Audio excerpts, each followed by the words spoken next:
네, 생활경제 소식입니다. 첫 번째 키워드 보시죠. 첫 번째 키워드, 전월세 신고제 계도기간 연장 검토. 전월세 신고제, 임대차 3법 가운데 하나죠. 보증금이 6천만 원, 월세가 30만 원을 넘으면 임대인과 임차인이 의무적으로 계약 내용을 신고하도록 한 법입니다. 지난해 6월부터 시행됐고 이달 말까지 계도기간이 운영 중입니다. 계도기간이 끝난 뒤부터는 신고하지 않으면 많게는 100만 원의 과태료가 부과되는데요. 정부가 전월세 신고제 계도 기간을 연장할 것으로 보입니다. 여전히 신고를 안 하는 사람들이 많아서 부작용이 우려된다는 게 정부의 판단입니다. 특히 임대인들이 세금이 늘어날까 우려해서 신고 자체를 꺼린다고 합니다.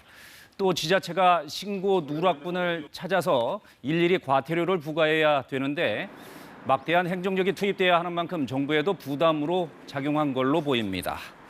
자, 두 번째 키워드. 고용상 성차별 노동위원회 시정 신청. 고용상 성차별과 직장 내 성희롱에 대한 정부 조치가 강화됩니다. 오늘부터 노동위원회에 시정을 신청할 수 있습니다. 직장에서 채용이나 임금, 승진과 관련한 성차별을 겪었거나 성희롱 피해자 보호조치 위반 같은 불리한 처우를 받은 근로자가 노동위원회에 시정을 신청하면 노동위원회는 조사, 신문 등을 거쳐서 차별적 처우 중지, 적절한 배상 등 사업주에게 적극적인 시정 명령을 내릴 수 있습니다. 시정 명령이 확정되면 지방고용노동청이 이행 상황을 점검하고요. 정당한 사유 없이 시정 명령을 이행하지 않은 사업주에 대해서는 1억 원 이하의 과태료를 부과할 수 있습니다. 다만 근로자는 차별적 처우 등을 받은 날로부터 6개월 안에 시정 신청을 해야 합니다. 자, 다음 키워드. 현대차 아이오닉5 등 약 6만 대 리콜.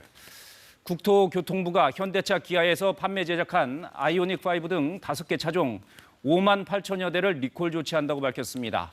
이들 차량에서 소프트웨어 오류 등이 발견됐는데요. 경사로에 주차 중에 주차 모드가 풀려서 사고가 날 가능성이 있는 것으로 확인됐습니다. 이 밖에도 메르세데스 벤츠 코리아나 포르쉐 코리아 등 4개 회사에서 수입 판매한 40여 개 차종 6천여